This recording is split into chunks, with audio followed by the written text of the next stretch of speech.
welcome. Croeso. My name is Julian Rosser, and I'm the Senior Development Support Manager at Hub Cymru Africa.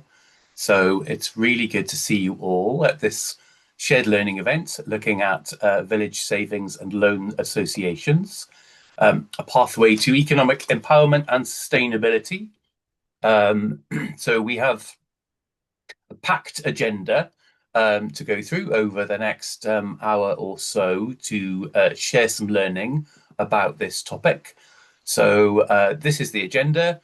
I will start. I'm starting with a welcome and some housekeeping, talking about the event objectives and expectations and some housekeeping rules. Then we will hear from Simeon, who will give an introduction to Village Savings and Loan Association schemes. And then we've got some brilliant case studies from groups with Wales Africa links who are working on village savings and loan associations. So we'll be hearing from Judith and Zebi, and we'll also be hearing from Dr. Cecilia, who will talk about some of the work that they've been doing in this area. We'll have a bit of a discussion and Q&A, and also then we will do some closing remarks and next steps and finish. So next slide, please. So here's our housekeeping and best practice for getting involved in an event like this. The first thing I have to say is that this event is being recorded. We record all of our shared learning events online so that they can be uploaded to YouTube so other people can take advantage of them later. So if you don't want to appear in the recording, then please, you can keep your camera off. You can be as anonymous as you like. You don't have to have your real name on display on the screen. So if you would like to be more discreet, then you're very welcome to, although, as I say, we do like to see if we can.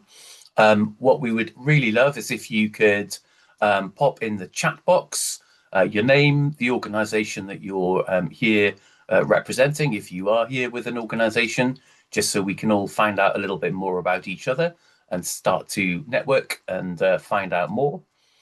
It would be great if you could keep your microphones off, keep yourself on mute while other people are speaking.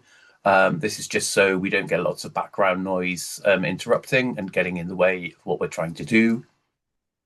We encourage people to use the chat box to ask questions. If you have got a question that comes to you in the middle of somebody's presentation, then please do feel free to pop that in the chat box. If you've got any points you'd like to make, then please do put them in as well. So we'd like to encourage you to share your thoughts, feelings, and any questions that you've got. I think we need to make it very clear that this is a safe space for minoritized people. We're very clear in our events that no form of abuse will be tolerated. We do encourage challenging and constructive conversation, but people's lived experiences are not up for debate. We will be monitoring the chat and conversations that happen. If you do break these rules, you will be removed from the event, and we will discuss issues with you at a later time. If something happens that we don't deal with, and if you have any serious concerns and would like to make a safeguarding complaint after the event, then please do email me. My email address is up there. It's julianrosser@hubcymruafrica.wales. So do submit any complaints to me if you've got any problems. Can we have the next slide, please, Ore?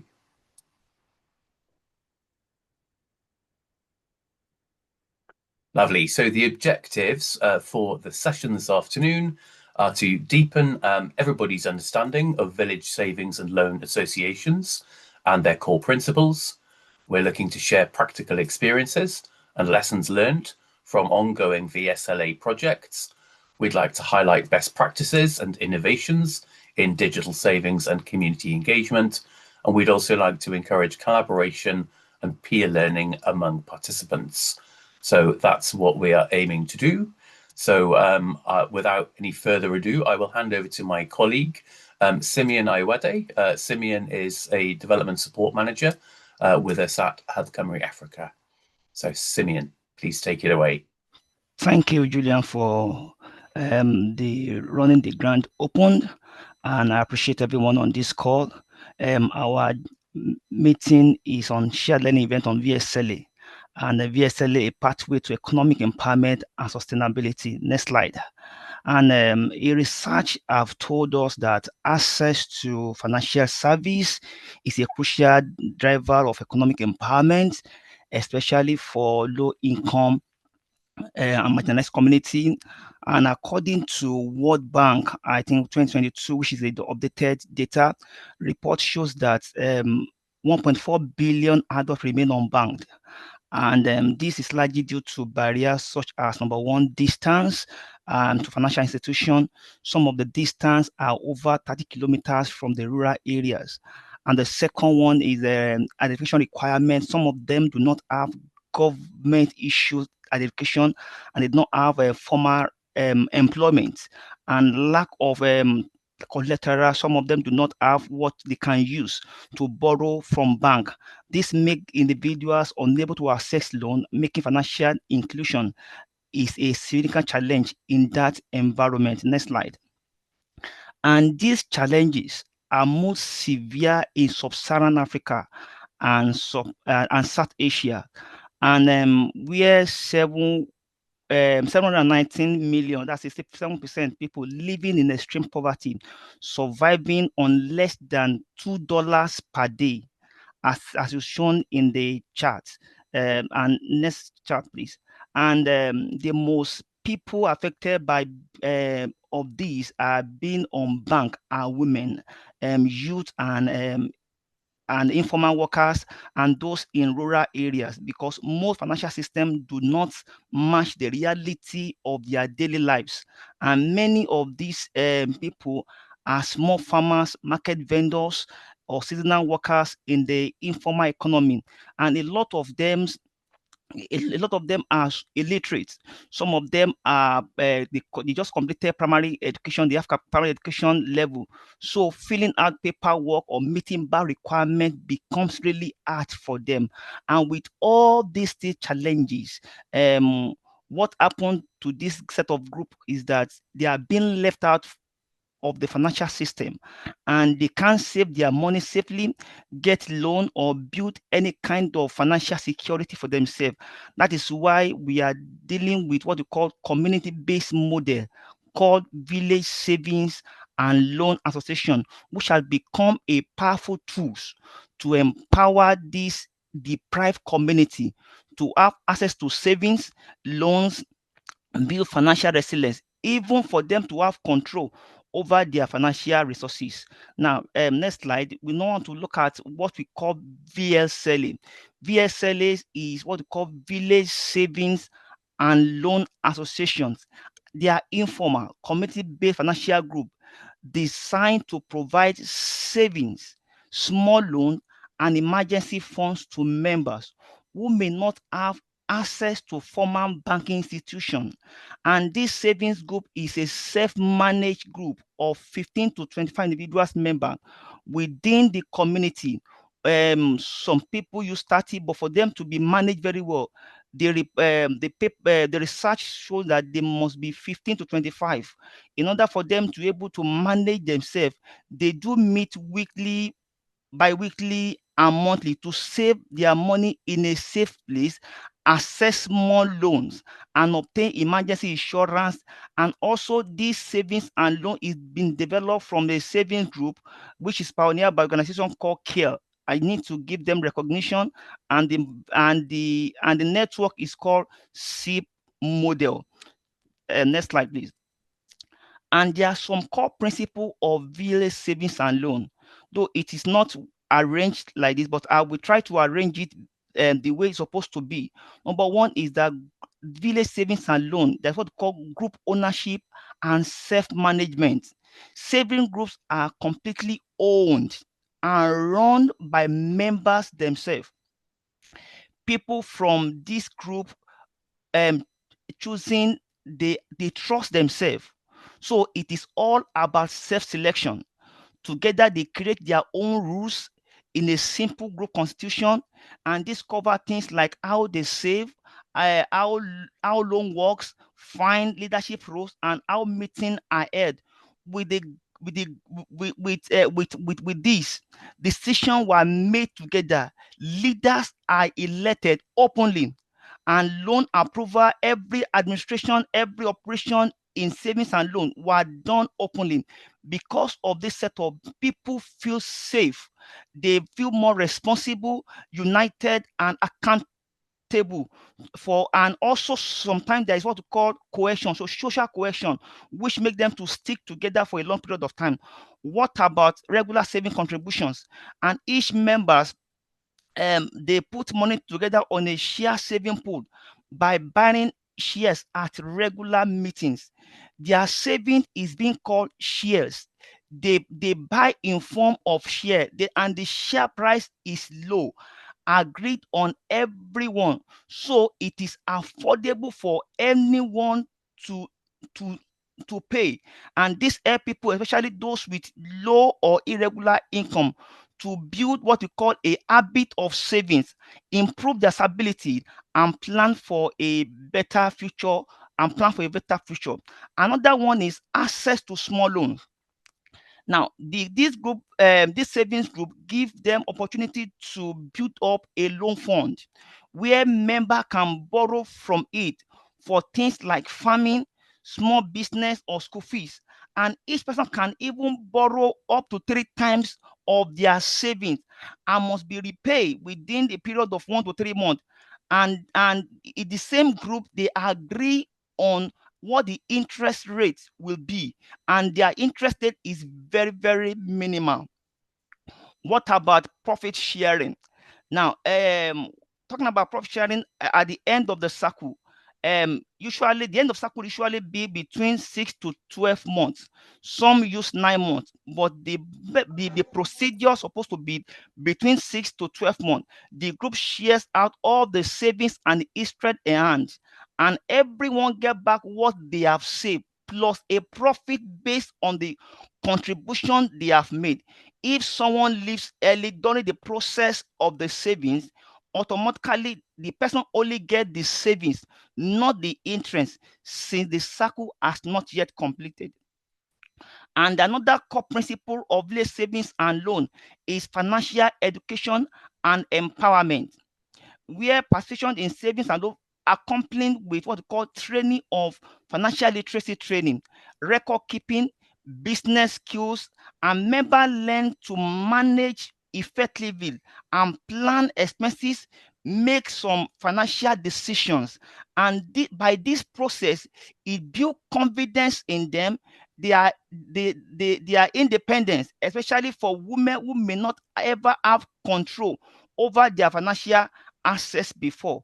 Next slide, let's look at the benefit of this community led financial inclusion.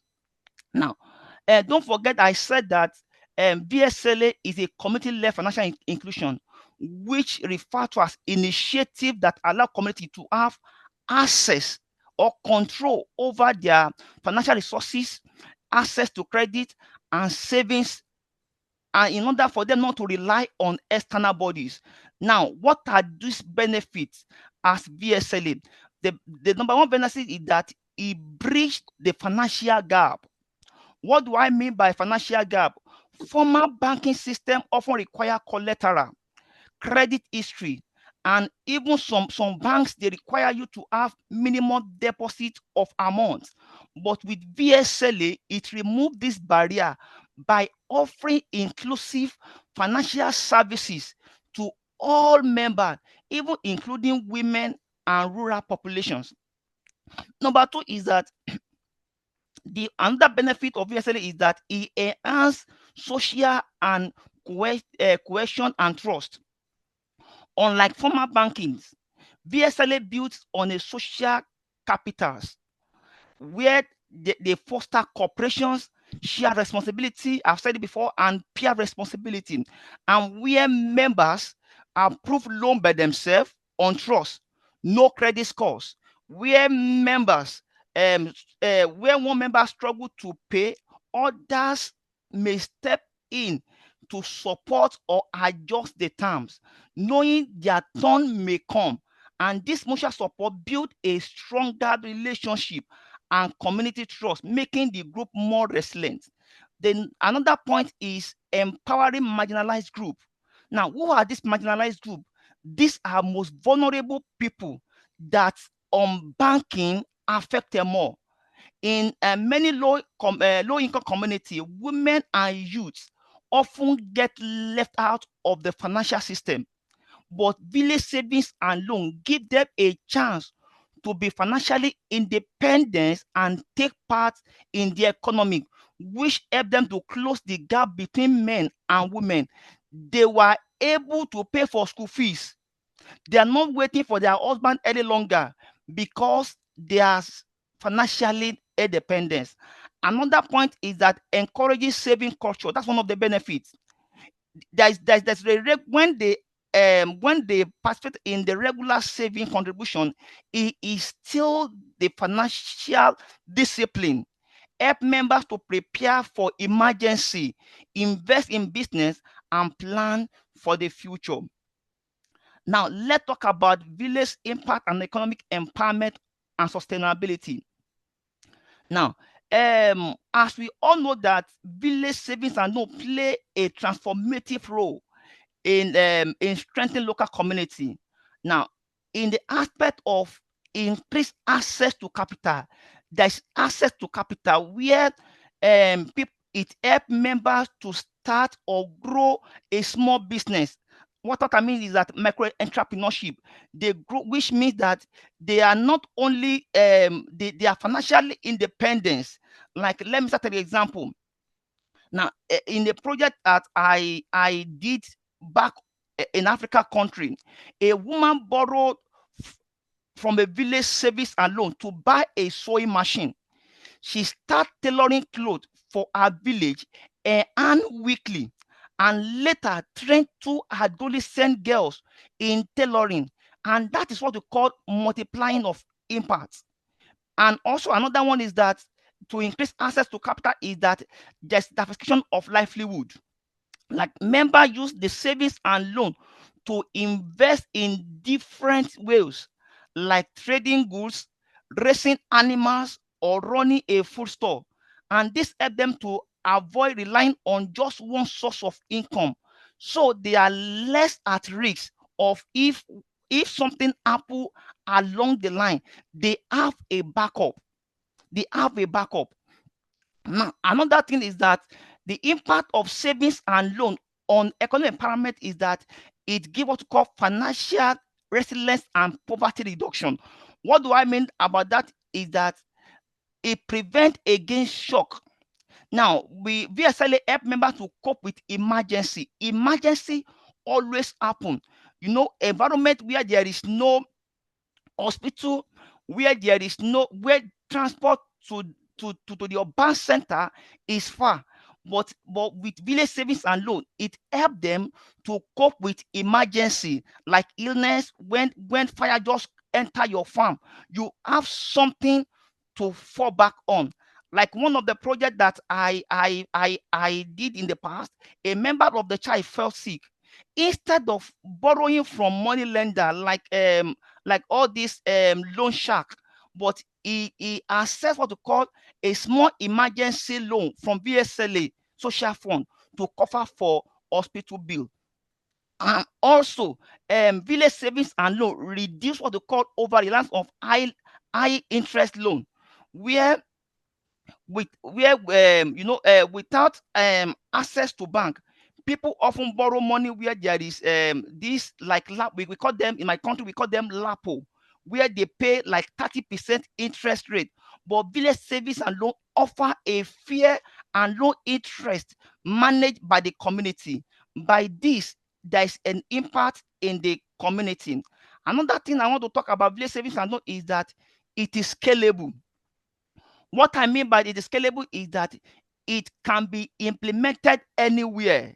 Anywhere you are, it can be implemented because village savings and loan are low cost, require no bank infrastructure, and it thrive on the local leadership, making them easy to replicate in every other villages without any cost implication. Number two is that on that long term impact is that intergenerational well-being. Now, with financial planning and access to credit, family invest in children education. They build assets like livestock, which they can lay for children. One of the books, holy book, said that a good man lay inheritance for his children. That is what VSLA does. He gives family a kind of what they can lay hold on for future. Next slide, please. This is what VSLA does. Conclusion. Let me conclude it like this, that my conclusion, just a brief summary of what VSLA is all about. And Judith, Cecilia, and Zebi, we talk about practical experience that on the field. VSLA is inclusive, is adaptable, is sustainable. Now, it's empower marginalized community, especially women. Even disabled people are part of VSLA. And it is a scalable model aligned with developmental goals. It reduces poverty, climate change. VSLA is involved. And also, VSLA is a community-driven approach to build financial resilience. With this, and I believe that VSLA is an opportunity for us to venture into. Thank you, and God bless you. Thank you, Simeon. You'll have seen there a slide with lots of references on it. We expect you to jot all of those down with a pencil right now. But no, we will send around some information after the event to people who've signed up, which will include certainly copies of these references and these documents. We probably won't send people's presentations fully, because particularly the case study presentations have got a lot of lovely photographs in them, and so they are incredibly data heavy. But we can certainly send around the references and some more information that should be useful to you if you're looking to progress in this area of work and would like more information. Welcome to a few people who've joined since we started. We'd encourage you to pop your names and a little bit of information about any organization that you're working for in the chat box. And please do feel free to put questions into the chat box as well, if anything occurs to you while we're going along. So, and we will come back to any questions later when we've got a bit of room for more discussion and conversation. Thank you for that introduction, Simeon. That was a really helpful introduction to the principles of VSLAs, their benefits, how they work. We're going to move now to a couple of case studies, and the first case study that we've got will be looking at some work that's supported by Pont. If you don't know, Pont is an organisation that's based in Rhondda-Cynon-Taf, around Pont-de-Prydd, but I think takes the whole county of Rhondda-Cynon-Taf, which links with Mbali in Uganda. We've got from Pont, we've got Judith Richards, and Judith is a teacher, a fundraiser, and a long-term supporter of Pont's work in Mbali. Judith has been visiting Uganda and working with local communities for many years. And speaking alongside Judith is Zebi. Zebi is the livelihoods coordinator at Pont in Mbali. And in her role, she supports and mentors local NGOs who are running goat giving and self-help projects. So Zebi brings a lot of hands-on expertise in these grassroots livelihoods programs, and will share her insights on how locally tailored approaches can build trust, resilience, and lasting impact. So I hope that Judith and Zebi are all good to go. Judith and Zebi, you're good to go? Wonderful to see you. Zebi, I think, Judith, are you starting? Yes, that's right. Wonderful. Okay, Zebi, if you're in a reasonably quiet environment, you could come off mute in preparation for when you start to speak, but I will hand over to Judith and Zebi now. Well, good afternoon. It's lovely to be here to share some of the work that I've been involved with in Uganda. Next slide, please. So just a little bit more about Pont. I know Julian's said a little bit about it. The beginnings, and Pont stands for Partnerships Overseas Networking Trust and was originally set up in 2004, linking professionals and organisations in Pontypridd with their counterparts in Mbali. And the first projects included medical links, school links, and church links. And as Julian said, the partnership now links the whole of Rhondda and Taff with the Greater Mbali district. And in actual fact, we're holding a 20th anniversary conference on Thursday, the 26th of June. It's an open invitation, anyone who would like to go. It's on in the afternoon from 4:15 until 7:30. In Hawthorne Leisure Centre near here in Pontypridd. We've got Carwyn Jones, former First Minister of Wales, speaking. He's also been out to Mbali. And then Pastor Apollo Mweni from Pont, Uganda. He's our coordinator out there. He's coming along to speak as well. So that will be a lovely afternoon if anybody would like to go. You need to register your interest by sending an email, and we can share that email perhaps a little bit later on. And next slide, please. So our projects now include education, including the universities, livelihoods and self-help groups, which is what we're really talking about this afternoon, community health, hospitals and ambulances, engineering, environment, churches. There's a wildlife education centre out in Mbali, as well as an eco lodge. So you can see we've got our fingers in many pies out there, and I thoroughly enjoy all the work that I do. Next slide then, please. So livelihoods. This originally was set up and its title was OVC, Orphans and Vulnerable Children. But it was renamed livelihoods as it was realised that whole families would benefit from receiving a goat. And so it was not just vulnerable children, but other vulnerable adults who would benefit from joining a savings group and being a beneficiary of a goat. So with the help of 5 NGO partners, communities are found that would benefit from setting up a self-help and savings group. And once these are running well, we distribute goats to the most vulnerable members. Thank you. Next slide. So here we have the team. I'm there on the left with the very fetching plaits. Standing behind me is Zebby. And then on our far right, there's Marga Quince, who is part of the engineering team, livelihoods team, and the university team. She's a very valuable member of Pont. And then the other people in the photograph are our NGO partners. The gentleman standing next to Zebby is the chairman of the livelihood subcommittee out there. And we found that our self-help groups are such a good way to disseminate information to people. And by word of mouth, people encourage others to join. Initially, people were very frightened of our savings groups because they had had experience from other very mismanaged groups.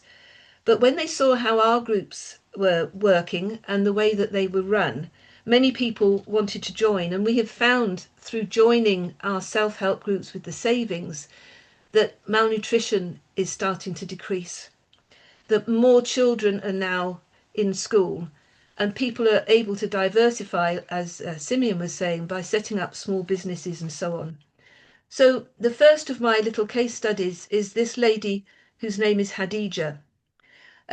She's a widow, aged 67 years old, and I met her for the first time last year, and I met her again this February when I was there.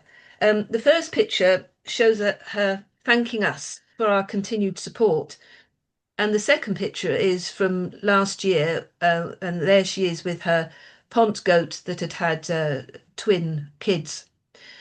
Hadija's husband had died from AIDS. Her only son had died too, and she herself has been HIV positive for over 20 years. Life has been incredibly tough for her. She was encouraged to join the self-help group and to start saving, and it has meant the absolute world to her. She's been able to get a loan to pay for her transport to go to the AIDS clinic and to pay for her medication. And not only does she have a Pont goat, but she also has a small business in raising chickens and growing pineapples. And the profit that she makes, she uses to repay her loan.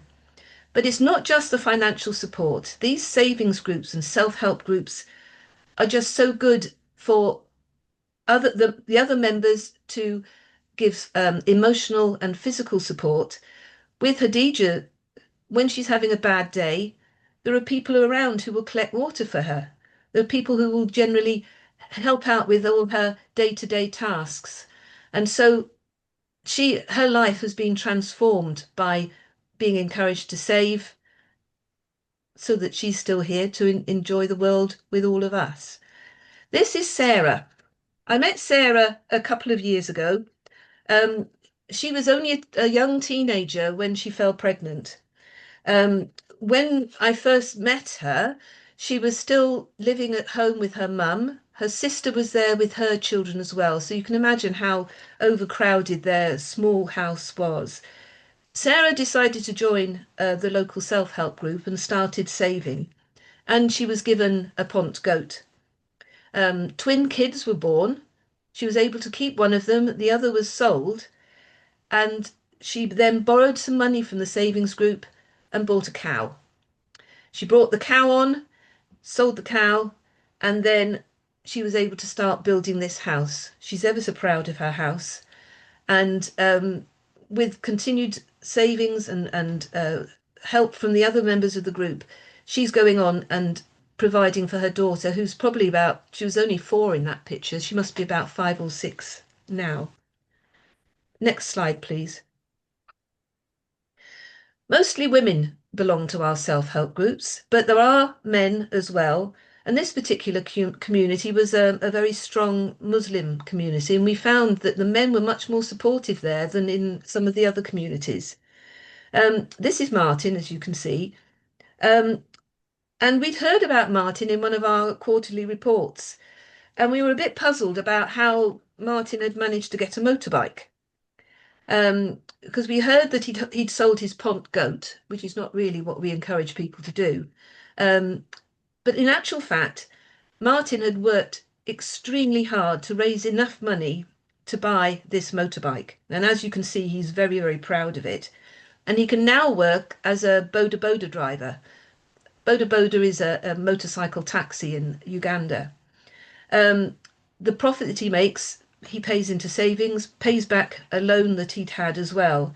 It also means that his family has got a means of transport, and he's planning to replace the goat that he sold so that he can keep the process of passing over. And this is what we ask people to do when they receive one of our goats, is that the first kid that is born is passed over to somebody else in the community. And in that way, the community goats increase over time. Next slide, please. Small businesses. So members are encouraged to set up small businesses to increase the amount that they're able to save each week and the amount of money that they've got to use for everyday needs in their family. Many of them will bring their products to weekly meetings to sell. As you can see, some ladies here, they've brought, well, you can see bananas in the front there, but this could be tomatoes, onions, bananas, as I said. Other things they'll bring that they've made. They'll bring things called mandazi and pancakes and porridge for other people to buy. Mandazi are really rather like a donut. So it's a deep fried dough that is delicious, actually. Some will set up a little stall at their house. This lady I met this year, and in actual fact, whilst I was there, somebody came over with her small daughter, and she was giving oil and eggs to this lady.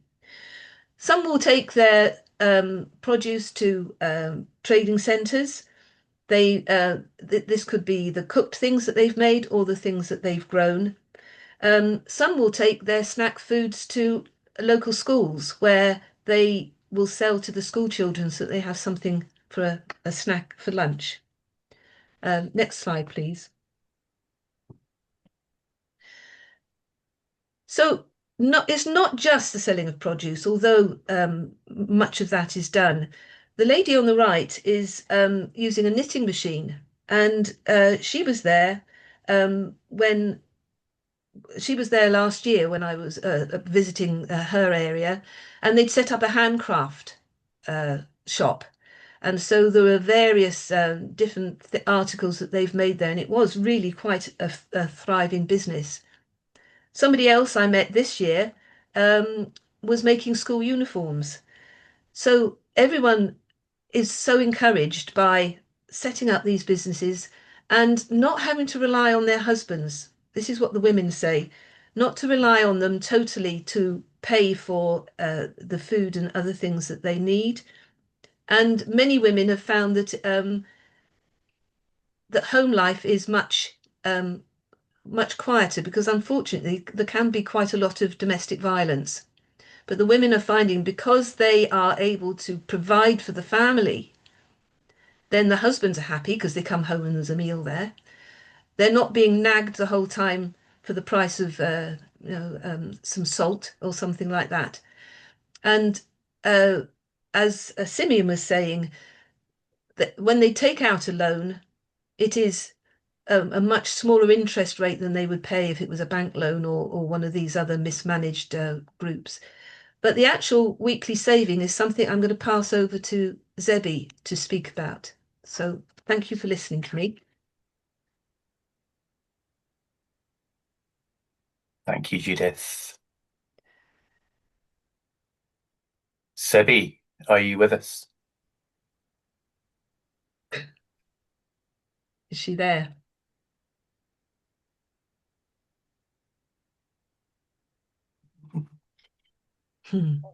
I don't know. We may have lost Zebby. I'm trying to see if she is in the...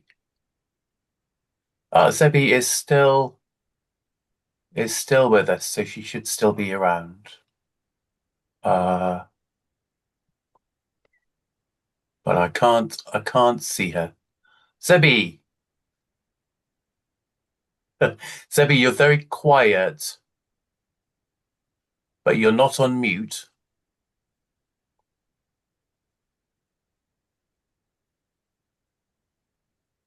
I wonder, do you have a problem with microphone or something? Is there something plugged into your computer which means that the inbuilt microphone isn't working, maybe?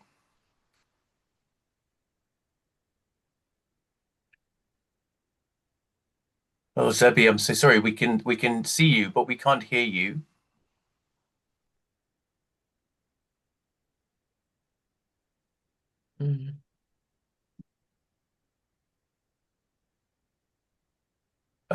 Zebby, keep trying. Do you have a microphone or something attached to the computer?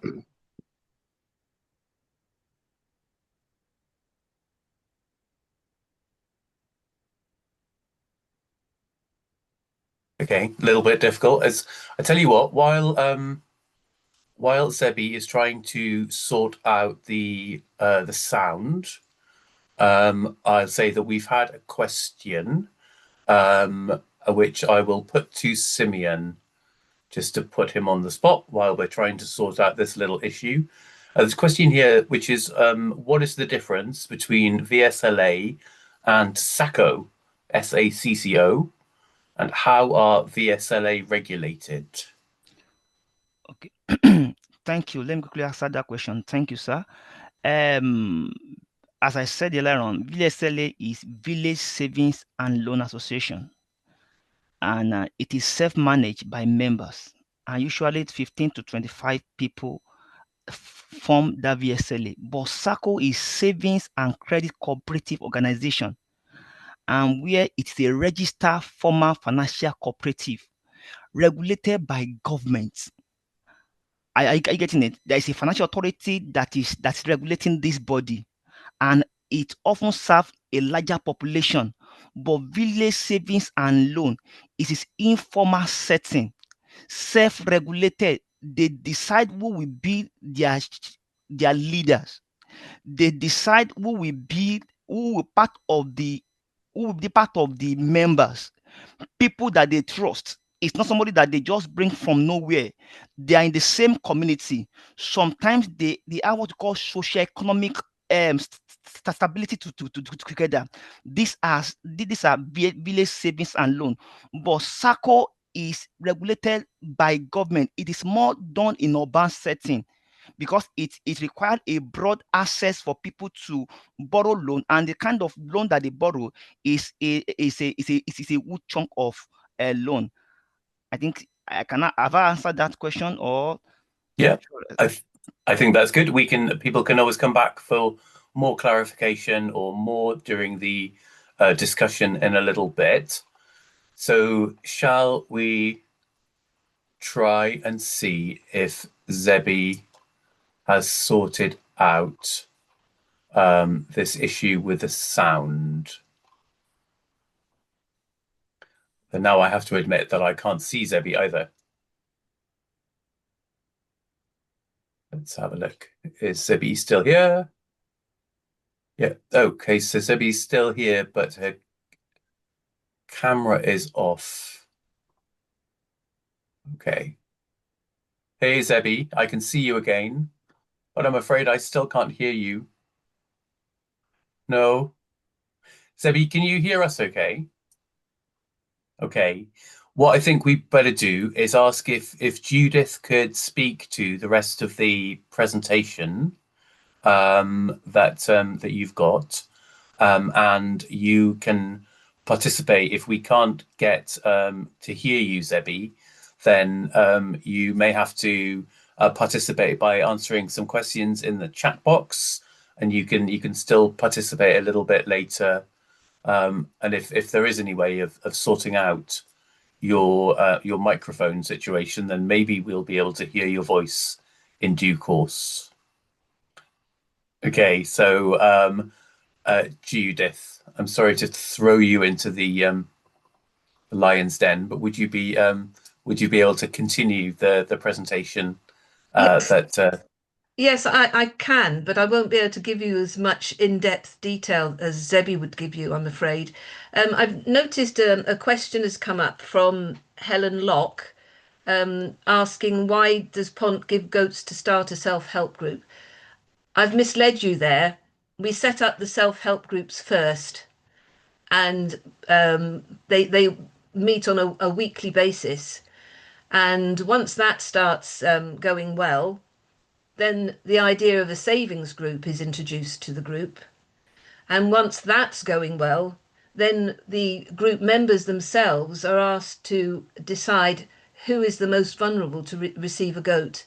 So it's not something that happens initially, it's something that happens after the group has been set up. The benefits of giving the goats is, and this is something that gets talked about an awful lot when I go round to the communities, is that the goat droppings are collected and they're used as fertilizer for their crops. So they get a better yield with their tomatoes and their onions, better bananas grow, and so on and so forth. Then once the goat has produced a kid, they can pass the first one over, but then any subsequent kids that are born, they can keep, and they can do what they like with those. They can bring them on and sell them at market. But of course, once a goat has had a kid, then you can milk it and take the milk. And the milk is very, very nutritious for the children. It is extremely good for brain development. It can even be given to young babies. And so there are many benefits from having the goat financially, as well as health benefits. I can see Zebi there now. I don't know if we can hear her, can we? No.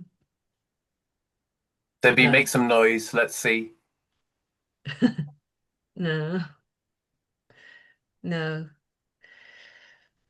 No. She's Okay. she is using Apollo's laptop, but you would know whether it was muted or not, would you, from your end? Yeah, we can see who's muted and Zebby's not muted. No. So either there's a problem with like an inbuilt microphone, Yeah. or possibly there's something plugged into the laptop which is taking away from that microphone, but I don't know. Okay. It's very difficult. How annoying, Zebby. I'm sorry, and you prepared so elegantly for this, but you can still participate. As I say, maybe Judith, if you take us through the rest of the presentation as best you can, then Zebby can always contribute in the chat as well. Yes, okay. So our savings group, they meet on a weekly basis, and they follow the core principles that Simeon was discussing to begin with. They have a very small amount of interest to pay on the loan, and as Simeon says, that they have between a month and 3 months to repay that. I think a lot of our groups do their profit sharing just before Christmas, so that they have got extra money around at Christmas time. So these are some pictures of two different savings groups that I've visited over the years. In the middle of the first picture, you can see the box that the money is kept safely in. And the saving group will have a treasurer, a secretary, and then 2 key holders. So on those boxes, I tried to find a picture that showed the 2 padlocks, but there are 2 padlocks on each box. And so it can't be opened unless both key holders are there, which keeps it safe.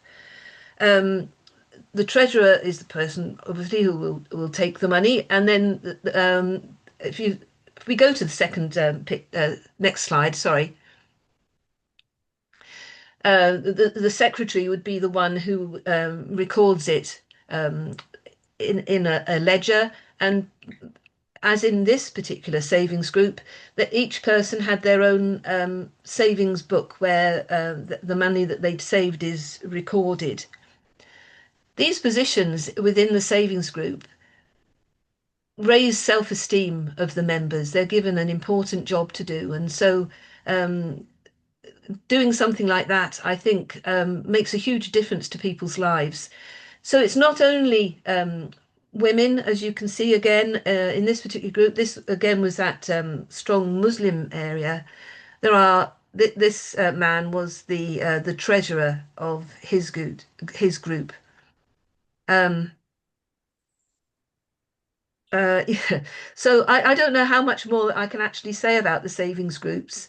Um, I'm sorry that I Okay. can't give more detail, but that's as much as I know. So community engagement. Well, this is Zebby. When we were visiting a group belonging to the Jenga NGO, on this particular day, I think Zebby spoke in 3 different languages, including English. She is remarkable with how she can speak to so many people. I think she told me she can speak about 6 different languages. And with the NGOs, they go into the communities looking for ones that they feel that would really benefit from a savings, well, from a self-help group, and then ultimately a savings group. They engage with the different people within the area. Sometimes groups will start with just 2 or 3 people. And as I said earlier on, word of mouth will spread the good news around that these groups are there. And the women are so terribly proud of belonging to their groups. Many of these groups will have their own sort of uniform, and they'll have a like a t-shirt with a slogan of their group on them. Then the groups then, when they're set up, are closely monitored by the NGOs, and Zebby herself will go in to help with training. So the different sort of trainings that the groups will put up are things like learning how to look after a goat, how to make a good goat house, and all those sorts of things. but also they will be trained in how to save, how to record, how the whole scheme works. They'll be trained in other small businesses. For example, when we were out there this February, March, Marga actually decided to go in and teach people how to make Welsh cakes, because they make various other baked goods that they sell and make an income. So different initiatives are taken in, and it depends on the group what interests they really have of other sort of community engagement. Going back to the goat project, the local vet will be there and will help with the training, but also be there to treat any sick goats and explain how they should be looked after. And then challenges. Well, this is a sort of a typical scene from Uganda. I'm not quite sure exactly where this is. You see a gentleman in the foreground there wearing some nice Wellington boots. Well, at this time of year, of course, it's in the middle of the rainy season. And with climate change, that's one of the biggest challenges, where the sides of the mountains have been deforested to grow crops. And of course, when the rains come, you often get mudslides, you get villages washed away, cattle, sheep, goats, all washed away with the waters. So one of the things that we do with the self-help groups is to encourage tree planting, and particularly planting trees that are good for goats. But of course, that will stabilize the soil and so on. Main challenge, of course, is poverty, and it's finding these people who would benefit from joining the self-help group and learning how to save. I think that's all I can manage, I'm afraid. Okay, that's great. Thank you, Judith, and thank you for stepping in to finish that presentation. Okay. And yes, there's clapping going on. So thank you very much for that. And I'm really sorry that we weren't able to hear from Zebi so far, but Zebi's in the chat, and so we'll be able to answer questions, I would hope. So next, I'd like to turn to Dr. Cecilia Nyaga. And Cecilia is the program coordinator at the FIRSA initiative program in Kenya, which promotes inclusive development amongst disabled people. Her experiences in community disability and inclusive VSLAs, promoting marginalised communities through sustainable livelihoods, capacity building and social inclusion. And the FIRSA initiative is linked with a group called Responsible Assistance, which is based in Newport. So Cecilia, I'm very much hoping that we can hear you. We did hear you earlier, so I'm confident. But Cecilia, could you take it away? Thank you very much, Julian. I hope everybody can hear me. Yes. Oh, that's we good. Can. Thank you. Yeah. Like he said, I'm Cecilia, and I work with persons with disabilities. That's what I've done most of my life. It's a passion that I have. And I must start with saying that if you go to any community here, the poorest of the poor are the people with disabilities.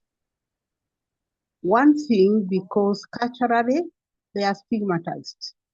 There is always reasons as to why a mother gets a child with a disability.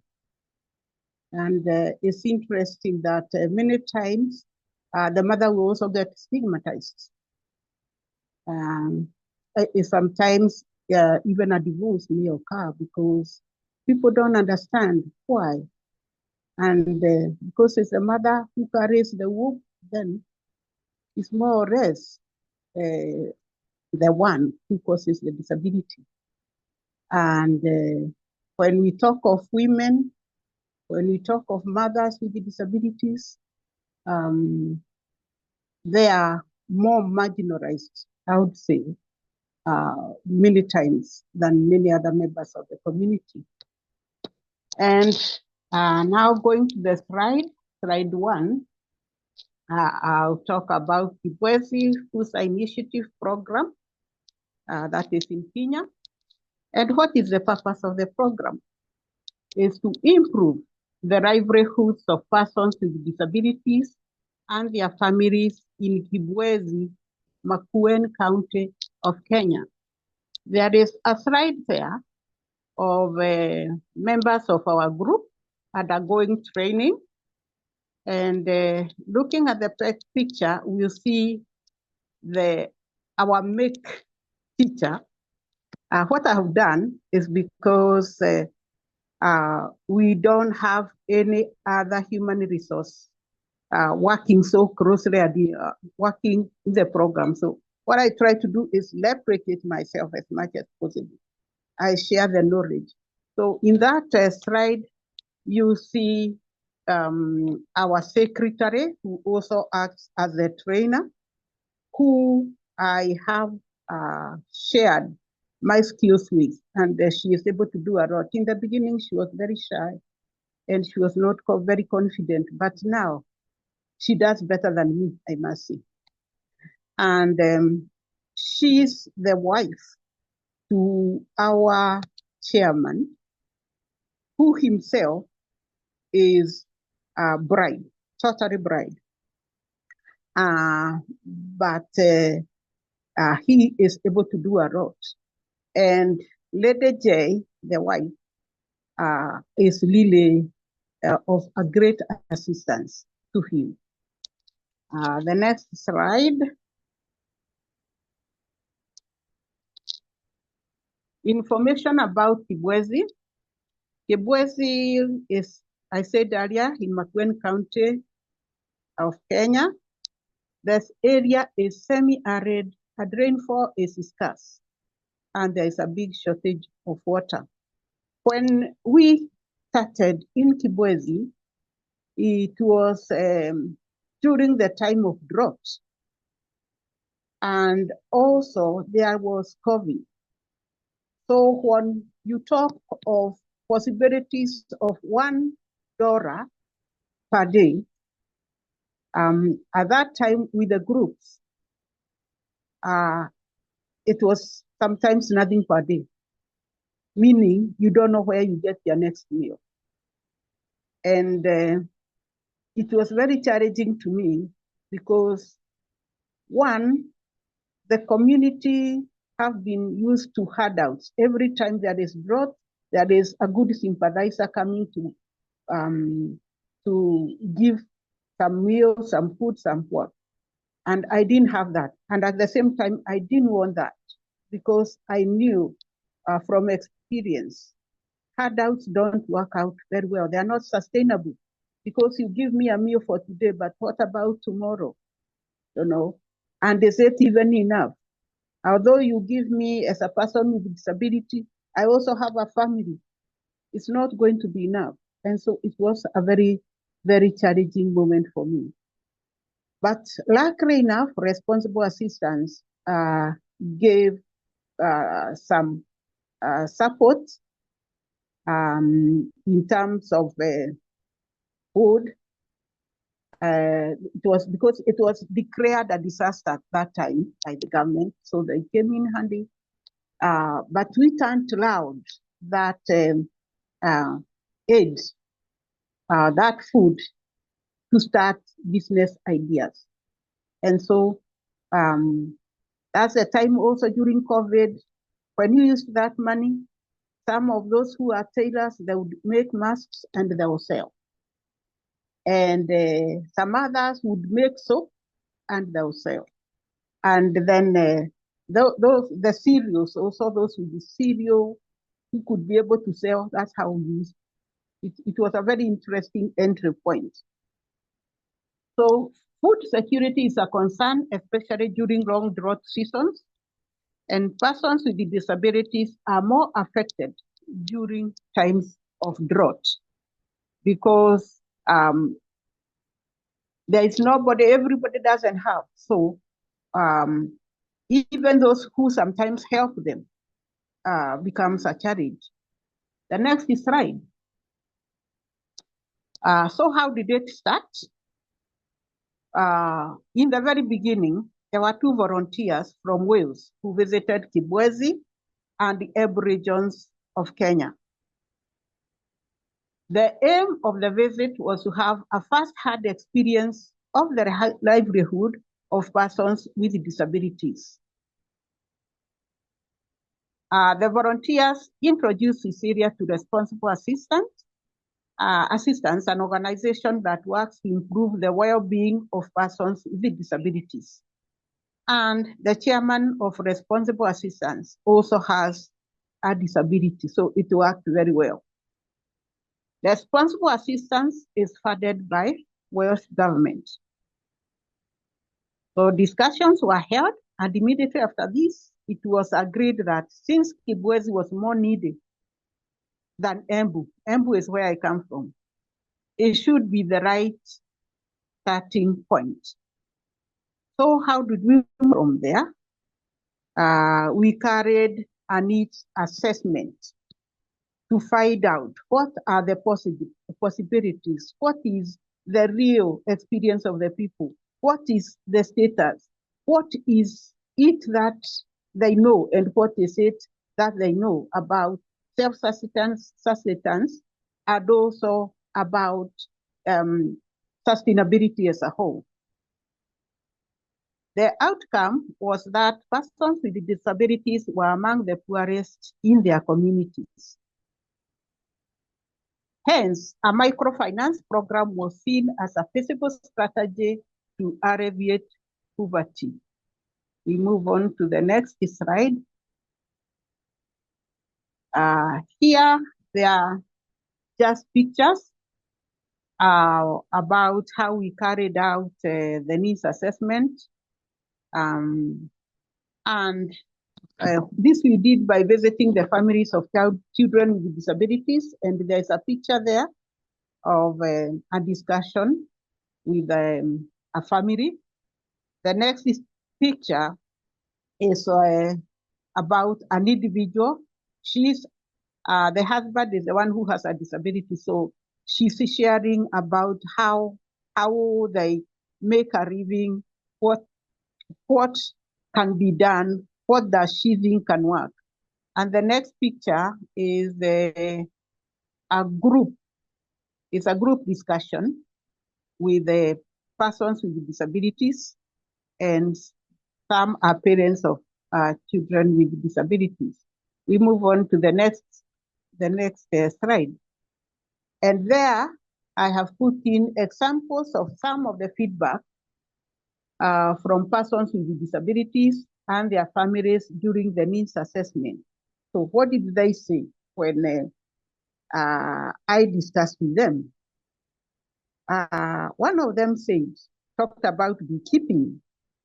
And he said, I have been thinking about it, but I have not yet started. So the will is there, but how do I start? The next one said something interesting also, and we are talking about, do you keep records when you do this small business? And they said, about record keeping, I don't see the point. I buy and then sell everything that same day. I keep all the records in my head. Then about where they keep their money, whether they have an account and so on, said banks are for the rich. They are also far, and the transport is a problem. Actually, they said it's like throwing away the money that you save, because you save so little, and then you have to send somebody to go to bank the money, and then there is transport, and then also the fee of the bank, they are not able to afford the charges.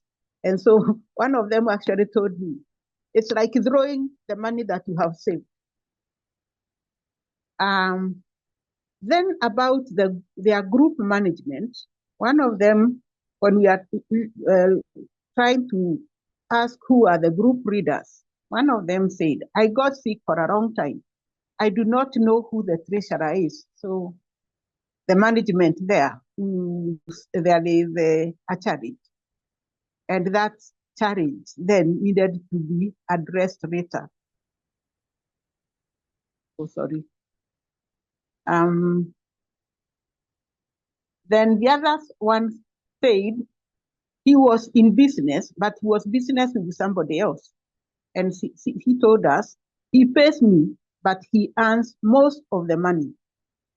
So there is like, he was being taken advantage of. And another one told us, my business has a big problem to save. And so that we got to know that there is a problem, there is a gap in knowledge on how to save. And then another one said, when starting, we have hope and many ideas.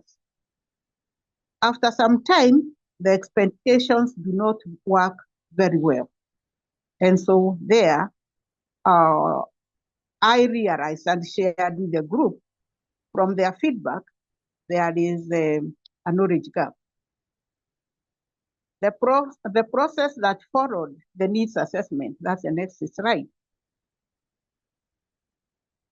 We had several discussions with the group because from my experience, I knew I don't have to tell them what to do because then they will take time or they will never own that. So that's why we held the discussions. And we also, these discussions, we kept sharing also with the responsible assistants. And the first thing was, how do we name our group? And so we came up in a participatory manner with the word fursa. Fursa is a Swahili word that means opportunity.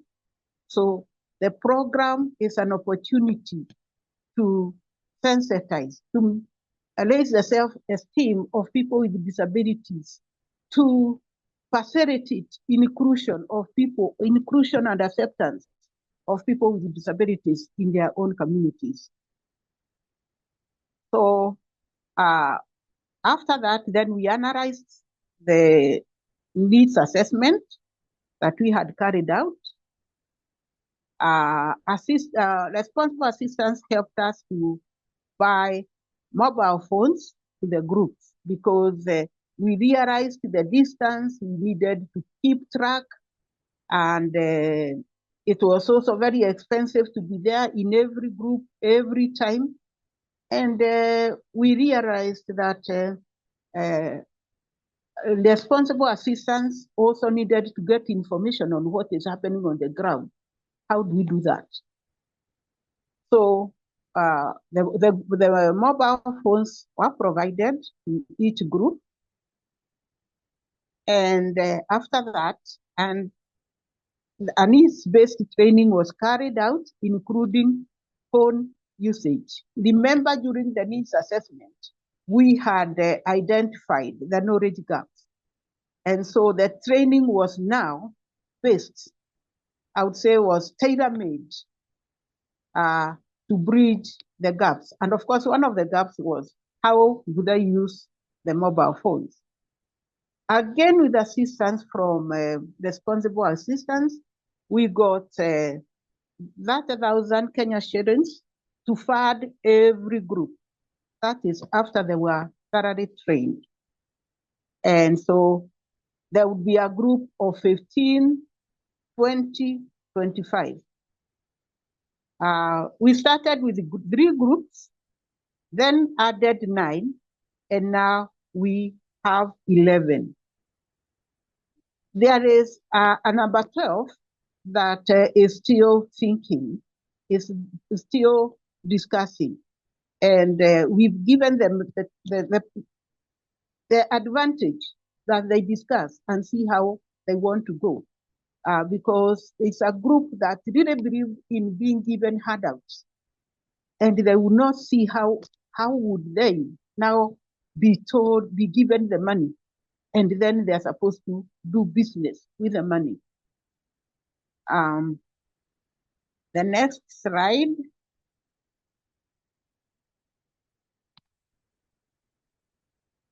It's a picture, and it's just showing how we carry out training, because the groups are in the interior places where transport is impossible, but we use border bikes. Those are the motorcycles that also Simon talked about. And here they are gathered in one home.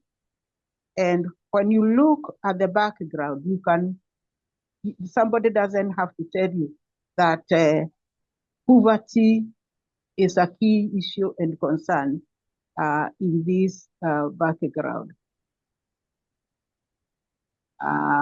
Next slide.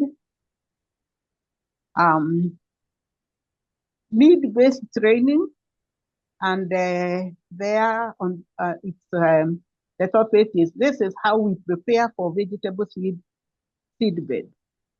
I said earlier that Kibwezi is a very dry area, and because of that drought, and because over years, whenever there is famine, it's either the government, it's either the NGO, it's either a wisher, you know, they'll come and give handouts. So they have for us to touch on, can we be able, with all this, can we be able really to do garden work, some little agriculture, and get some food for ourselves. I remember during the needs assessment, one of the ladies telling me, I don't have anything to feed my children tonight. And so we've been training them on how to carry out vegetable gardens, where they use very little water and also recycled water. And in that picture, we are demonstrating to them how to make the seed bed so that they can get the seedlings and then they can plant. And I must say, this has done very well. Another business venture that we have, because all our members are business people, you have to have some retro business, no matter how small, and you have to be willing to carry out business so that you also can become PUSA can give you that opportunity. And so in this picture, it's the mothers and the youth, they are youth with disabilities, and the mothers are weaving size of baskets, and they are the youth, all of them are girls. They are they're doing beadwork. They make necklaces, earrings, seed bowls, seed mats, and so on. And this came in as a need from the groups themselves. And it was one time when one of the ladies came with a weaved basket and said, this is what I can do. And the other said, yes, we can do weaving. We love weaving. Then the next question, I bought that basket. The next time I bought the basket, and then Trevor, I showed the responsible assistant, Trevor, and he was also interested, and he bought the basket. And so from there, we started now the business of beadwork and the weaved baskets. And Cecilia, I'm sorry, you've got a couple of minutes left. Oh, sorry. Let me be quick. Yeah. It's all right. So we need to allow a bit of time. That's okay. That's okay. Yeah. I'll escape the pictures and go to the writings, because the pictures it can be seen. So what is the feedback after 3 years of funding? They said they are very happy because in the beginning they only borrowed 1,000, but now they can be able to borrow up to that 1,000.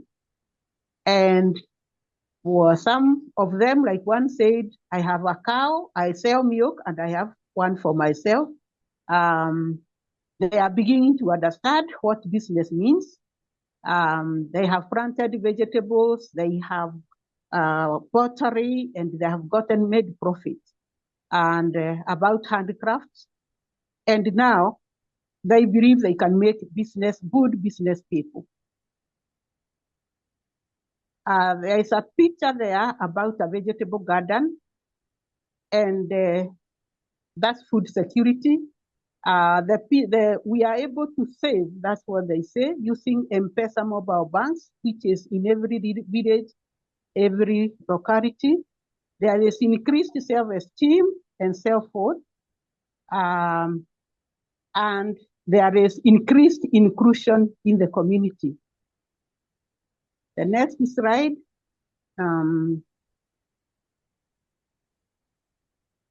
They are able to monitor and evaluate their progress.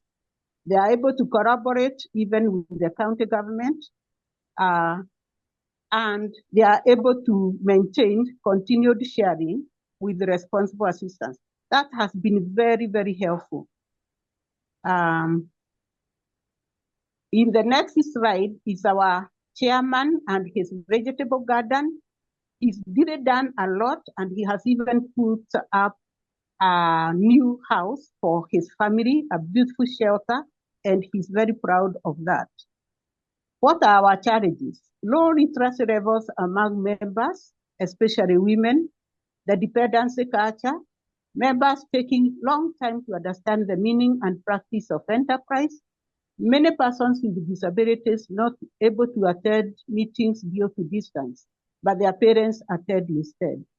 Many groups of persons with disabilities have asked to be included, but this has not been possible so far because there are very many, it has become now an interest of persons with disabilities. Other things that we have done as FUSA is drilling a borehole, water borehole, and this is being managed by people with disabilities and working with a local NGO. The lessons learned: no group or community is exactly like any other. It's important to carry needs assessment. Microfinance are not a stand-alone venture. FUSA initiative groups, if well supported, can act as pillars to initiate inclusive education in their localities. What are the future thoughts? Possibilities of exploring education for children with disabilities, and being pillars. The groups being pillars in concerns of education for children with disabilities, replicate FUSA program in other areas, and the monitoring visits are key quality performance for the groups.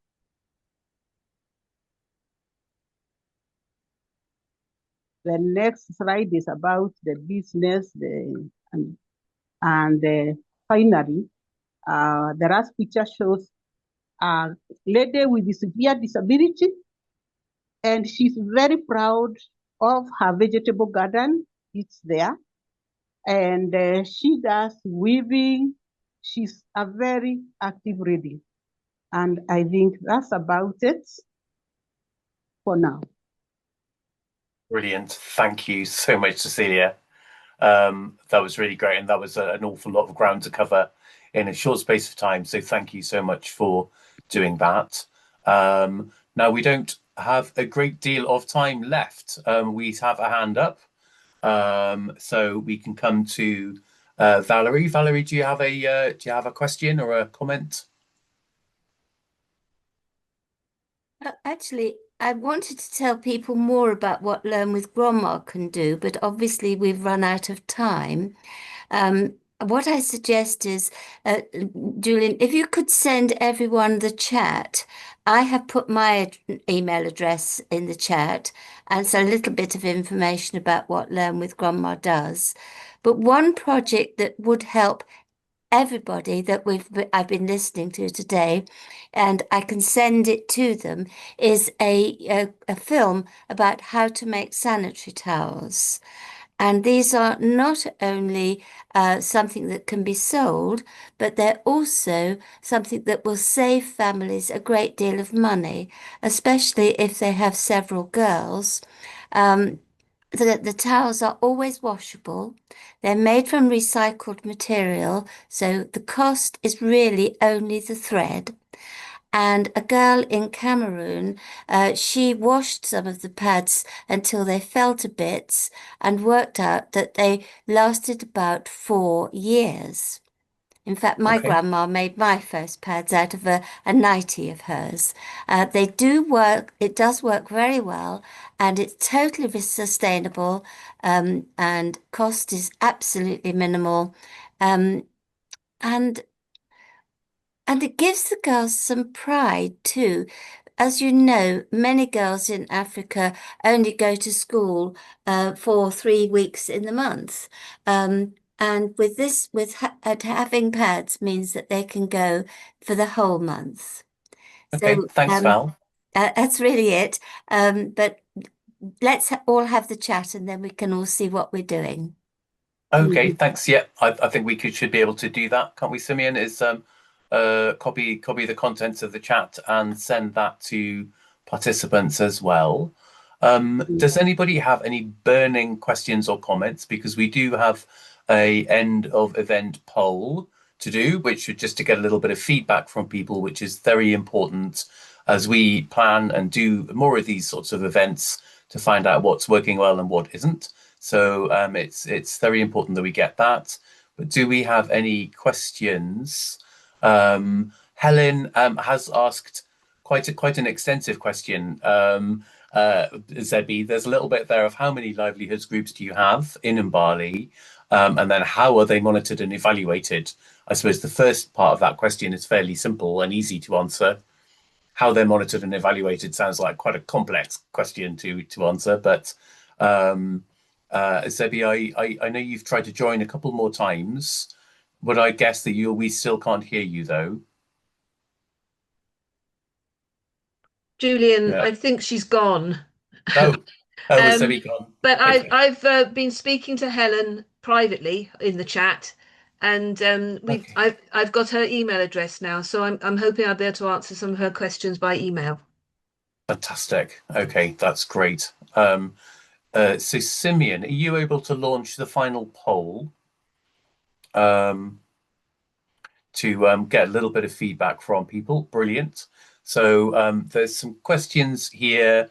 Most of them are fairly simple. We do ask for a little bit more information. If you are on a device in which this has popped up, then please do answer some of the questions. We'll answer all of the questions on this poll. While you are doing that, I will just, I'd like to thank everybody who's come along and spoken. I'd like to thank Zebi, who we didn't get to hear from, which is very disappointing, but hopefully we will, we can help sort out whatever issue that was, and we can hear again from Zebi at some point. Judith, we did share information about Pont's 20th anniversary celebrations, so that's in the chat. And I would also say that Hub Cymru Africa is here to support links between Wales and Africa, and that while we are not able to directly support African-based organisations who don't have a partnership with Wales, any organisation is welcome to come along to the shared learning events and online events that we organise, and every organisation is also able to access the information and resources that are available on our website. So I would definitely recommend having a look at the Hub Cymru Africa website, and also our YouTube channel contains videos of previous events that we've held like this, online events and some face-to-face events that we've recorded. So there's quite a lot of information that is available there that people can check out as well. If you would like to get more support from Hub Cymru Africa and from our dedicated team of development support managers and our diaspora and inclusion officer, then please do get in touch.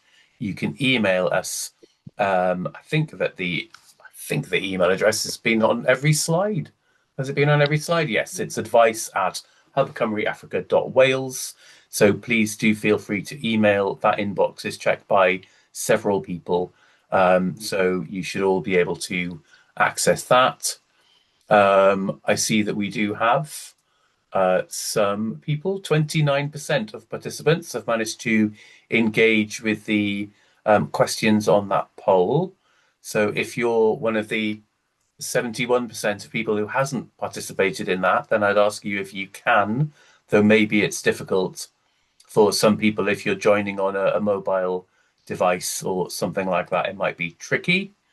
So I shall keep watching, hoping that more people are able to answer those questions over the next minute or so, while I keep saying random words in order to string this out. So I will probably have to stop saying random words, but I would like to thank Simeon, particularly for presenting and for organising this session today. I think it's been really interesting.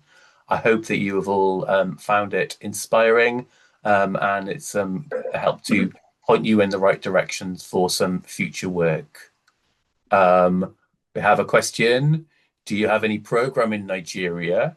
I would say Hub Cymru Africa doesn't directly link with organisations within Africa. There are a number of groups within Wales who do have some links with Nigeria. I'm just trying to remember any off the top of my head, but again, if you email in, then we can check out who those are, and we can maybe send you a little bit more information about organisations in Wales who are linking with Nigeria. So wonderful. We're up to 43% participation in that end poll. So that's looking a lot more encouraging. 50%. Okay, that's great. So I would encourage you to stay along to finish filling in the poll. But apart from that, I will end the meeting and say thank you very much to everybody for coming along this afternoon.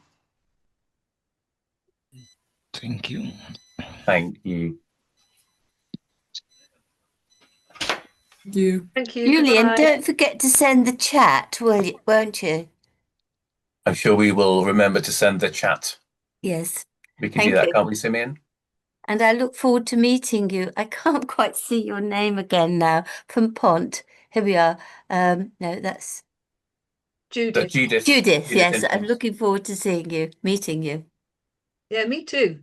Well, I did have some contact with Pont in the very early days, but I think it was too early for both of us, but we're both stronger now. So let's get together for a chat. Yeah, and in actual fact, we're starting a period pad project as well. Oh, excellent. Well, I've got a very good film I can share with you. Oh, lovely. All right. Created by a Ugandan in Uganda. It's very hard to find films that are simpatico with the people that you're sending it to. Yes. So this is done by a Ugandan, and so it will fit in perfectly. And by the way, I've got a very good contact in Ginger, who was born in Mbale and would also be very interested, I'm sure, in contact with you. He works for the Ministry of Education throughout Uganda, but I'll tell you that story when we get together. Okay, great. Thank you very much. Bye, everybody. Bye. Good night.